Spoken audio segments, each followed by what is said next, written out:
박 대통령은 헌재 답변서에서 특히 최순실 씨와의 친분 때문에 최 씨의 행위에 책임을 지는 것은 연좌제 금지 원칙에 어긋난다는 논리를 내세웠습니다. 또 최순실 씨를 대통령에게 여론을 전달하는 사람을 뜻하는 키친 캐비닛이라면서 사회 통념상 허용될 수 있다고 주장했습니다. 하지만 야권에서는 범행을 지시했는데 어떻게 연좌제냐며 공범과 연좌제도 구별하지 못한다고 강하게 비난했습니다. 최순실 씨가 캐비닛이라는 말도 잘 이해가 안 가고요. 무슨 캐비닛입니까? 어느 분야를 전담하시는 주로 프로포폴 전담 캐비닛? 네. 변명을 해도 이 양반이 일종의 섀도우 내각으로서 어떤 전문성이 있길래 캐비닛이라는 말을 쓰는지 정말 이해할 수가 없습니다. 이분은 키친 캐비닛이 아니라 키친 오퍼레이터, 사실상 박근혜 대통령의 조종자였다. 저는 이렇게 보고. 국회는 요즘 누가 누구를 만나주느냐, 안 만나주느냐가 관건입니다. 야권은 친박 지도부와는 만나지 않겠다는 입장을 고수하고 있는데요. 그래서 친박으로 분류되는 정우택 새누리당 신임 원내대표 오늘 상견례도 못했습니다. 아니, 진짜 쉽지 않은데. 나와서 하는 게 의미 아닙니까? 이게 한 개가 뭐 얘기했어. 근데 못 따랐어. 했더니 정우택 대표였습니다. 저는 좀 당분간 냉각기를 가졌으면 좋겠다. 그렇게 끊었습니다. 친박 지도부와는 당분간 거리를 두겠다는 그 입장에는 변함이 없습니다. 이런 상황에서 새누리당 지도부는 비박계 비대위원장을 찾고 있습니다. 비주류 측에 이미 비대위원장을 추천해달라고 해놨는데 서로 만나기도 쉽지 않은 상황입니다. 대표적 인물이 언론상으로 봤을 때는 김무성 전 대표와 유승민 전 원내대표로 저는 알고 있습니다. 그건 제가 정할 사정은 아니고요. 어떤 비주류 쪽에서 좋은 비대위원장을 저한테 언제 선정해 주느냐가 중요하다고 생각합니다. 정치권은 또 이번 주 우병우 전 민정수석을 불러 이른바 최순실 게이트를 이어갑니다. 그런데 일부 새누리당 의원들이 최순실 씨 측 사람들과 사전에 입을 맞췄다는 의혹까지 제기되면서 제대로 국정조사가 진행될 수 있을까 하는 우려도 커지고 있는데요. 자, 지금부터 여야 국정조사 특위위원들에게 직접 들어보겠습니다.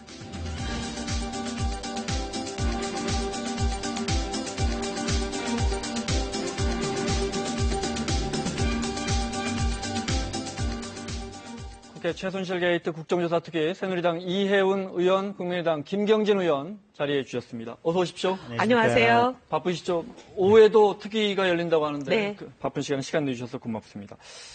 국정조사가 어떻게 잘 되고 있습니까? 어떨 때 보면 좀 속 시원하고 국민들 입장에서는 어떨 때 보면 근데 좀 변죽만 울리는 거 아니냐, 진짜 의혹은 못 캐고. 네. 그럴 수밖에 없습니다. 왜냐하면 국회는 강제 수사권이 있는 것도 아니고요. 압수수색을 할 권한이 있는 것도 아닙니다. 네. 그러면 증인들을 입을 열게 하려면 그걸 반박할 수 있는 증인을 꼼짝 못하게 하는 자료가 있어야 되거든요. 근데 지금 청와대 보시지만 모든 자료를 일체 거부하고 있습니다. 전혀 안 줍니다. 아예 안 주는데 정부기관이 이렇게 자료를 안 내놓는데 저희가 무슨 수로 증인의 입을 열겠습니까? 그렇지 않겠습니까? 그리고 이제 저희 내부적으로 보면 조금 좀 위원회가 사실은 18명짜리 위원회 아닙니까? 네. 너무 커요, 보면. 한 7명 내지 6명 정도로 해서 한 3개로 쪼갰으면 어쩔까 싶어요, 보면. 네. 그러니까 이화여대라든지 교육비리 부분 하나, 그 다음에 네. 청와대 국정농단 하나, 그 다음에 이제 모금이라든지 증거인멸 부분 하나, 이런 식으로 좀 쪼개서 했으면 훨씬 좀 효율성이 있을 텐데, 어쨌든 너무 크다 보니까 질문이 네. 각자 이제 의원들께서 생각하는 주제가 조금씩 관심 있는 주제가 달라지면서 네. 조금 비효율적인 면도 좀 있습니다. 판사시잖아요. 처음에 좀 그런 의견을 말씀하시지 그러셨어요. 하긴 했었는데, 여태까지 관리의 벽을 못 넘은 것 같습니다. 알겠습니다. 자, 본격적인 본론 이야기를 하겠습니다. 그런데 국조특위의 새누리당 의원 두 분이 청문회 하기 전에 최순실 씨 측 사람들을 만났다. 그래서 이런저런 질문과 증언을 맞춘 거 아니냐 이런 의혹이 제기됐어요. 두 분 좀 알아보셨습니까? 저희가 진짜 수사를 할 수 있는 건 아니기 때문에 네. 저희도 언론을 통해서 듣는 얘기 여기저기 물어보는 것밖에 없는데요. 네. 현재로서는 진실을 저희가 알 수 있는 위치에 있지는 않은 것 같습니다. 각자 말이 다르죠. 근데 이제 폭로하신 고영태 씨나 네. 또 노승일 씨 네. 이분들 이제 자기가 어떤 얘기를 누구로부터 들었다. 그리고 진짜 막상 그 증언을 한 거, 네. 위증 교사를 받은 걸로 의심되는 헌영 과장, 과장요? 네. 박 과장에게서 얘기를 들은 거, 이런 얘기를 하는 걸로 보면 상당히 가능성은 있어 보이지만 지금으로서는 진실을 명확하게 얘기하기는 좀 어렵죠. 네. 그러니까 이제 제기된 의혹만 보면요. 이완영 의원이 정동춘 전 이사장 통해서 박헌영 과장에게 청문회 나가면 그 고영태 태블릿이라고 이야기를 해라. 네. 고영태 씨가 그걸 쓰더라. 그 네. 태블릿을. 네. 그다음에 그 충전기도 구해오라고 했다라고 사전에 입을 맞췄다는 의혹 네, 제기가 청문회 전에 있었는데 네. 실제 청문회 때 그대로 나왔다는 거죠. 우연의 일치인지 네. 그 충전기 이야기까지 네. 나옵니다. 저희가 화면 준비했는데 먼저 청문회 당시 화면 보고 말씀 나누겠습니다. 최근에 종편에서 문제가 됐던 그 태블릿 PC를 보신 적 있습니까? 네. 그 말씀은 그 태블릿 PC가 이번에 종편에서 문제가 됐던 그 PC가 맞습니까? 그건 저도 확실하게는 모르겠습니다. 근데 제가 봤던 PC가 종편에 공개됐던 PC라고 그 추정을 하는 이유는 그 태블릿을 고영태 씨가 이제 들고 다녔었고 저한테 충전기를 사오라고 시켰었습니다. 고영태 씨는 지난번 청문회에 나와서 사실은 그 태블릿 PC의 존재를 모른다고 얘기를 했습니다. 오히려 자기가 갖고 있는 태블릿 PC 하나 아무것도 안 들어있는 것을 검찰에 제출했다. 이렇게 진술하셨는데 혹시 왜 그렇게 증언한다고 생각하십니까? 그건 잘 모르겠습니다. 근데 그 증언하신 걸 보고 예. 저도 그래서 그 청문회를 봤을 때까지는 저도 그렇게 생각을 했습니다. 근데 또 검찰에서는 확보된 태블릿이 한 대라고 또 얘기를 하시는 걸 보고 뭐가 진실인지 저도 사실은 좀 미스테리한 게 있습니다. 뒷부분 보면 박헌영 과장이 그것이 꼭 고영태 씨 거라고 이렇게 하진 않아요. 네. 혹시 태블릿이 2개 있는 건 아닌지 모르겠다. 이렇게 말꼬리를 흐린데 물론 2명의 의원, 이만희 의원 또 이완영 의원은 정말 펄쩍 뛰고 있습니다. 그런 일을 할 사람이 어디 있겠느냐. 네. 근데 전체적인 상황은 근데 뭔가 최 씨 측 사람을 만난 건 사실이에요. 예, 만나서 얘기가 있었고 네. 또 우리 박영선 의원 그 현장에서 보여준 그 PPT 화면 있지 않습니까? 네. 정통춘 씨가 작성했다고 인정한 네. 거기 보면 지금 이완영 의원 같은 경우는 대표적으로 지금 이 재단 사람들에게 유리하게 좀 편하게 해줄 수 있는 우호적이다 이렇게 표시돼 있죠. 파란색으로 표시가 돼 네. 있고 네. 또 반면에 안민석 의원이라든지 박영선 의원 같은 경우는 지금 빨간색 표시가 돼 있었거든요. 네. 뭐 그런 상황이라든지 내용이 이 고영태 씨가 얘기한 그대로 나온 거라든지 이런 네. 것들을 보면 얘기가 오간 것은 분명한 것 같아요. 근데 저는 이런 말씀을 드리고 싶어요.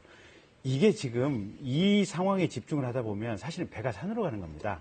그러니까 정작 중요한 것은 박근혜 대통령, 최순실 씨, 그다음에 안종범, 그다음에 우수석 이런 사람들이 국정을 어떻게 농단했는가 여기에 초점이 맞춰져서 국정조사와 특검 수사가 가야 되는데 네. 이 태블릿 PC의 입수 경위 그 태블릿 네. PC를 JTBC 방송에서 어떻게 입수했냐 거기를 가지고 지금 누가 위증을 했니 입수 경위가 어떻게 되니 하면은 네. 사실 아주 지연 말단 조그만 부분을 가지고 국민들의 관심과 초점을 돌리려는 이런 상황들이거든요. 네. 그래서 대통령과 최순실의 국정농단에 대한 부분은 사실은 초점이 흐려져 버리는 상황이어서 네. 오히려 지금 이 위증 이 교사 논란 자체가 사실은 그런 부분을 노리고 끌고 가는 것이 아닌가라는 의심도 듭니다. 그런데 그 말씀을 하셨으니까 그럼 제가 이 질문을 네. 드릴게요. 국민들 중에 일부 또는 상당수 부분은 지금 말씀하신 것처럼 그 부분이 중요한데 네. 자꾸 대통령 성형수술, 리프팅, 네. 뭐 무슨 주사 네. 청문회에서 자꾸 이것만 따진다. 네. 그 자꾸 중요한 거 놓치는 거 아니냐. 그 부분과 이런 부분은 관련해서, 어떻게 보십니까? 그 부분과 관련해서는 사실은 제가 이제 그런 부분을 좀 주도적으로 좀 이렇게 문제 제기를 했었는데요. 네. 세월호 7시간과 관련해서 대통령이 나와서 첫 말씀 자체가 굉장히 상황 파악이 안 된 말씀을 하셨지 않습니까? 네. 그러면 우리가 정상적인 의식과 정상적인 건강한 지적 능력을 가진 대통령이라면 사실은 그런 질문이나 그런 멘트가 나올 수가 없는 거거든요. 그럼 저게 도대체 어떻게 가능했을까? 거기에 덧붙여서 최근에 확인된 거 보면 비선 의료진들이 많이 들락날락을 했다는 거고 네. 그다음에 최순실 같은 경우는 지금 확인된 상황이 프로포폴 중독자 아니겠습니까? 이런 상황이다 보니까 대통령이 평소 직무를 하면서 뭔가 비정상적인 정신 상태에서 혹시 직무가 이루어지지 않았을까 이런 추론과 가정하에서 지금 세월호 7시간을 파헤치다 보니까 네. 그 부분에 대한 문의와 어떤 이 의혹 제기가 집중이 되는 거고요.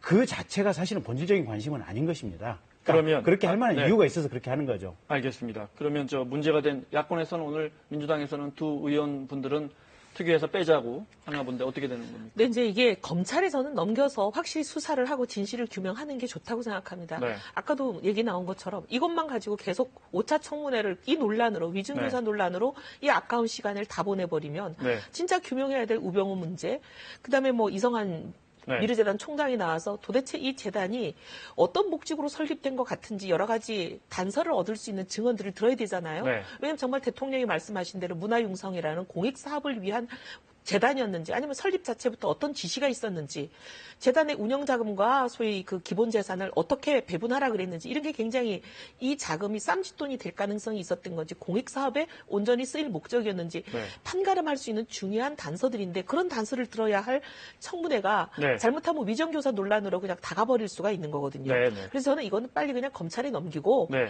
그다음에 어쨌든 의혹을 벗기 전까지는 이 의원님들은 당분간 여기서 물러서시는 게 좋은 것 같아요. 의혹이 있는 상태로 이걸 청문회를 진행하기는 어렵지 않겠습니까? 네. 물론 의혹이 확인돼서 전혀 아니다, 사실 무근이다 밝혀지시면 빨리 청문회로 돌아오셔야죠. 이만희 의원은 허위사실 유포에 법적으로 대응하겠다 이렇게 강력하게 나오고 있는데 어찌됐건 지금 22일이죠, 목요일이죠. 네. 5차 청문회 하면 이제 뭐 정동춘, 고영태, 박헌영 지금 언급된 사람들이 전부 모여서 대질신문 가능합니까? 박헌영은 나오지 증인 박헌영 명단에 과장은 안 없어요. 나오고. 네, 증인 명단에 없어요. 박헌영 과장이 지금 말 흘리고 근데 다녔다는 이제 거 아닙니까? 나보고 본인이 위증해라 자발적으로 한다고. 만약에 나오게 된다면 네. 사실은 현장 증인으로 채택할 가능성이 있습니다. 근데 네. 다만 법적으로는 지금 7일 전에 통지를 해야 되는데 네. 이미 통지할 시간은 지났습니다.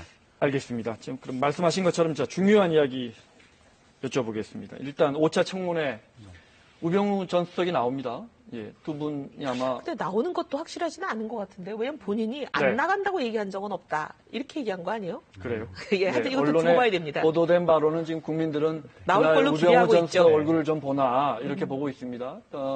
어떤 거 준비하고 계십니까? 지금 보면 검찰에서 수사하던 수사 기밀들이 네. 밖으로 누설된 정황들이 상당히 보이거든요. 네. 가령 롯데에 대해서 압수수색하기 이렇게 전날. 직전까지 네. 이 돈이 반환이 되고 그리고 나서 바로 압수수색이 바로 전날 반환됐죠. 예, 네. 들어가는 거 아니겠습니까? 또 이게 이제 미르나 K스포츠에 관해서 안종범 네. 씨에게 여러 가지 상황들이 지금 전달된 이 흔적들이 보이고 있거든요. 네.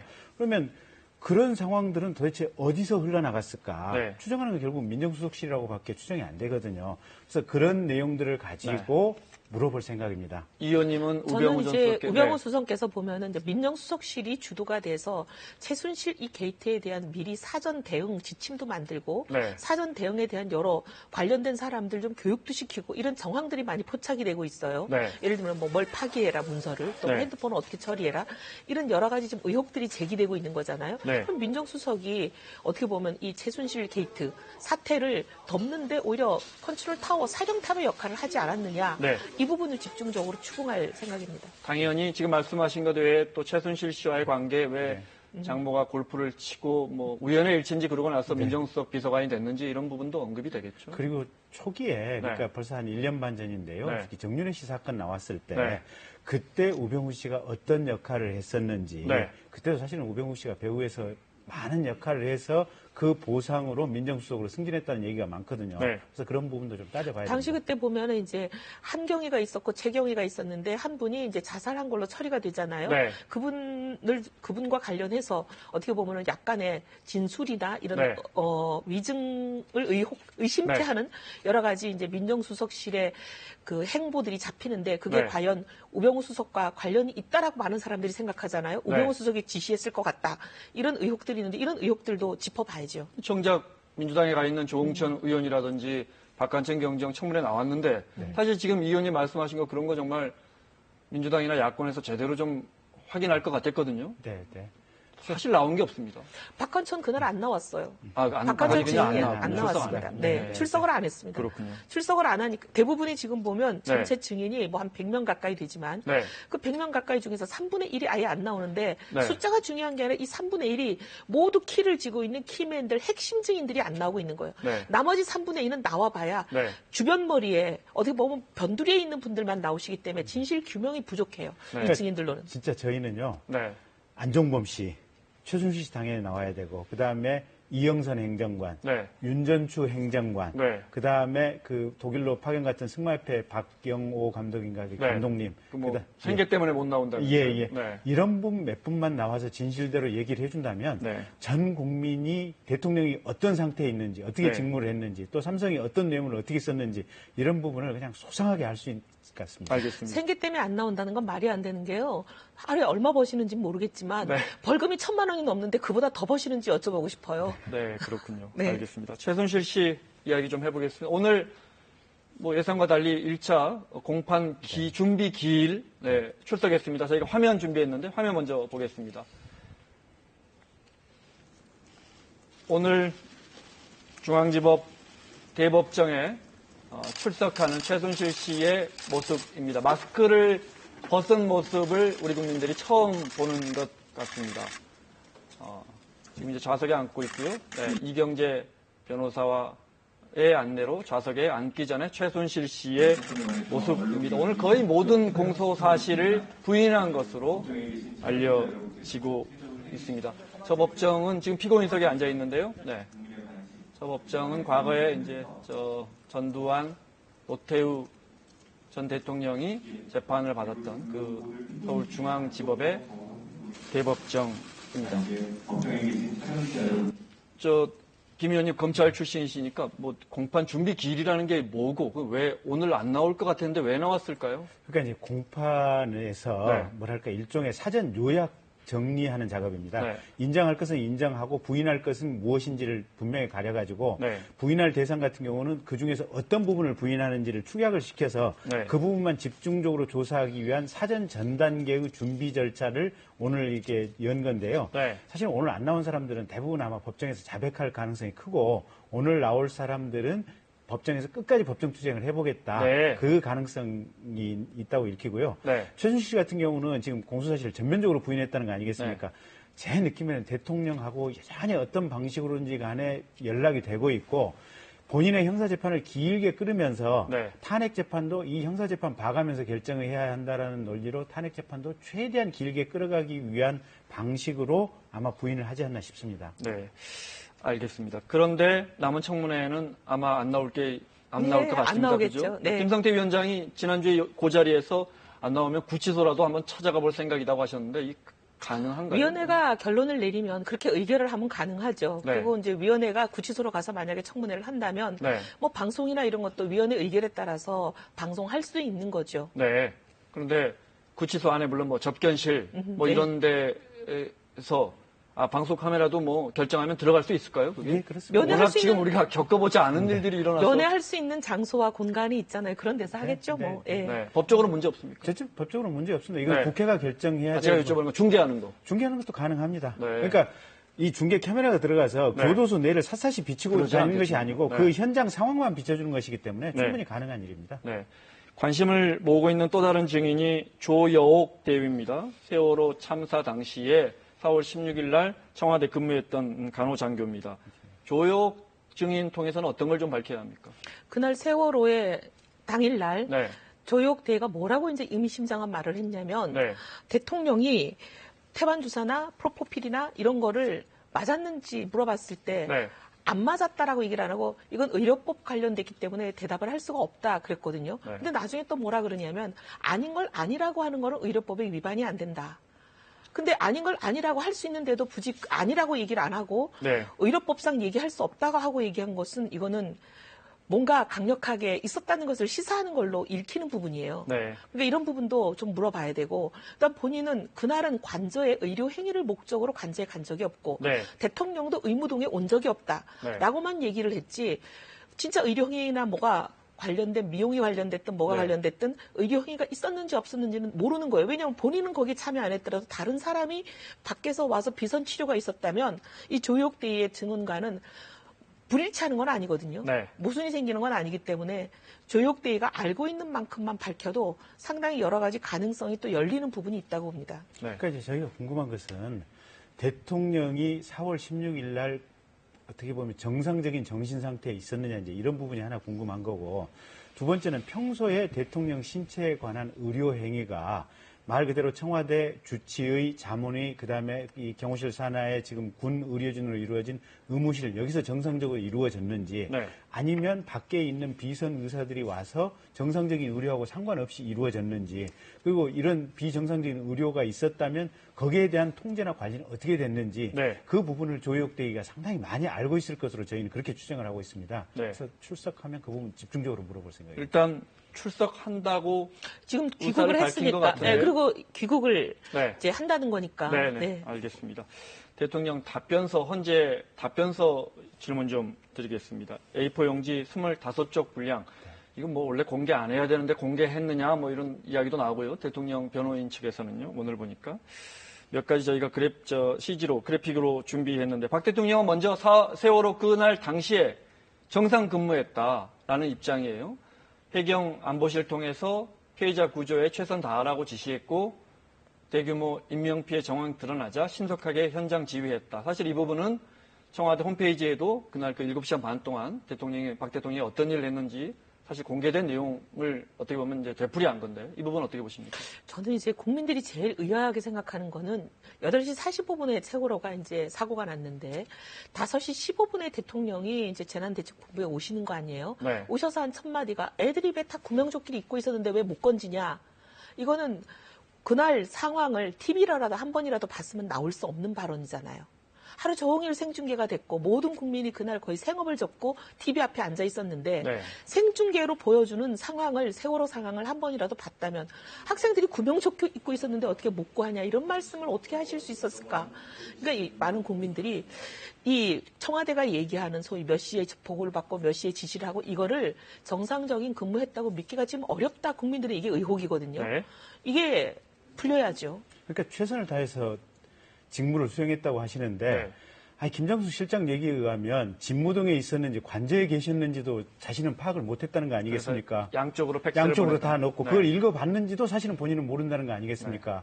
그다음에 군에서 지금 통영함이라든지 또 미군들이 도와주겠다고 하는데 그 부분에 대해서 지금 청와대가 적극적으로 결정을 한 게 없지 않습니까? 그러니까 최선을 다해서 했다고 하는 것이 아무것도 안 하고 보고를 어디서 받았는지도 모르고 나중에 와서 구명조끼 입었는데 왜 구조가 안 되냐 이런 정도의 얘기라면 네. 지금까지 3년 6개월 동안 4년 가까운 시간 동안 대한민국이 도대체 어떻게 움직였는지 사실은 저희들이 그냥 그리고 또 하나 보면 대통령이 10시 반쯤에 뭐라 그러냐면 특공대를 투입해서라도 인명구조에 최선을 다하라 이렇게 네. 말씀을 하시거든요.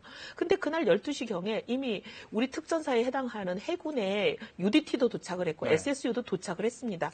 거의 인원이 한 50명 가까이 굉장히 최정예 부대.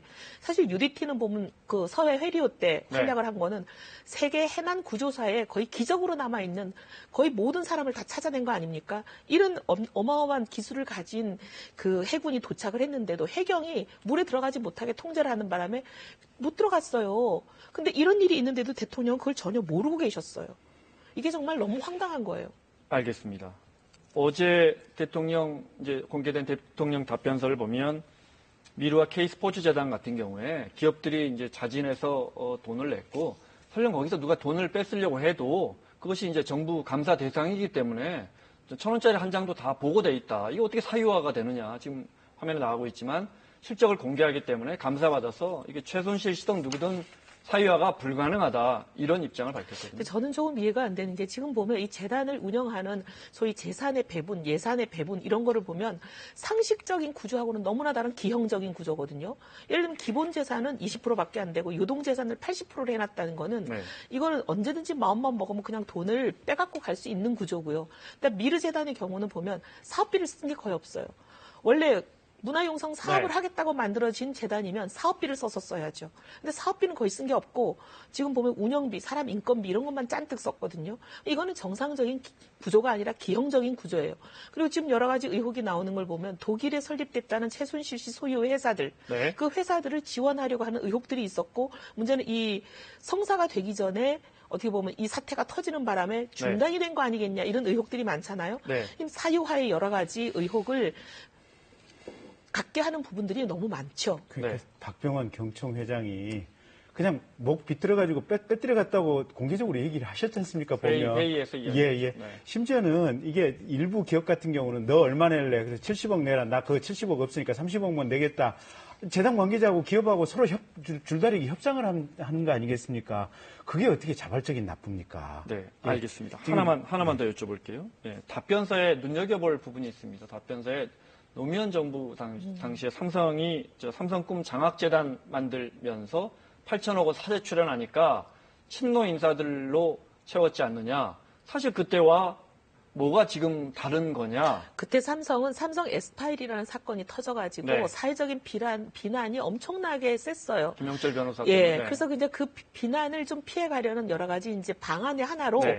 스스로 자기들이 출연을 한 거예요. 네. 그래서 고른기회 재단이라는 걸 만들었지 않습니까? 네. 근데 이것과 지금 아까도 우리가 늘 국조에서도 밝혀지고 대통령의 여러 가지 그 지시를 써놓은 안종범 수석의 메모, 그다음에 대통령과 정호성 비서관과의 핸드폰 육성 녹음, 네. 대통령 직접 육성 녹음이 있는 거잖아요. 이런 것들을 통해서 지금 우리 사실 드러나고 있는 거는 네. 7월 말경에 재벌 총수들을 불러서 재단 출연을 요구를 하고 그 돈이 10월 정도까지 계속 안 들어오니까 계속 압박을 하시는 대통령의 여러 가지 행보가 나오잖아요. 대통령이 직접 압박해서 거둔 거하고 삼성이 자기들 문제를 어떻게 보면 회피하기 위해서 스스로 재단 출연금을 낸 거하고는 네. 좀 다르게 봐야 하지 않을까요? 김 의원님한테 저걸 좀 여쭤볼게요. 시간 때문에요. 최순실 씨도 일종의 섀도우 키친 캐비넷이다. 뭐 이렇게 조언해주는 사람이 있을 수 있잖아요. 네. 대통령 옆에서. 네. 그건 어떻게 보십니까? 키친 캐비넷이 근데 문체부 장관도 실질적으로 임명하고 수석도 임명하고 옆에서 총 들고 돈도 기업들한테 뺏고 이게 사실은 강도 캐비넷이죠. 뭐. 알겠습니다. 캐비넷이라는 건 장관이라는 얘기인데 그럼 네. 최순실 씨가 장관이었어요? 그런 역할을 했다는 게 이제 장관 역할을 청와대 하게 된 걸 변호인단의 이야기 같습니다. 인정을 하시는 알겠습니다. 거네요. 저 이야기를 마쳐야 되는데 아주 간단하게 이 의원님 나오셨으니까 비대위원장 비박계에서 추천하는 겁니까? 일단 그런 뭐 움직임이 있긴 한데 오늘 네. 제가 이제 들은 제보인데 네. 이게 뭐 기자들 사이에서 취재한 결과를 들은 것이라 아직 확인을 해야 되지만 네. 김무성 의원님과 몇몇 그 가까운 사람들이 모임을 했는데 점심에 유승민 비대위원장을 추천하기로 했다 이런 뭐 기자들의 취재가 있는 것 같아요. 네, 지켜보겠습니다. 간단하게 국정조사 내가 앞으로 이 부분은 밝혀야겠다 하는 부분 듣고 마무리하겠습니다. 김 의원님. 저는 정말로 대통령의 정신 건강 상태에 대해서 조금 좀 집중해서 봐야겠어요. 특히 이제 행정관들, 네. 이렇게 이영선, 윤전주 행정관을 반드시 네. 불러서 대통령이 어떤 스타일로 어떻게 일을 했는지 그 부분은 확실히 좀 들어봐야겠습니다. 네.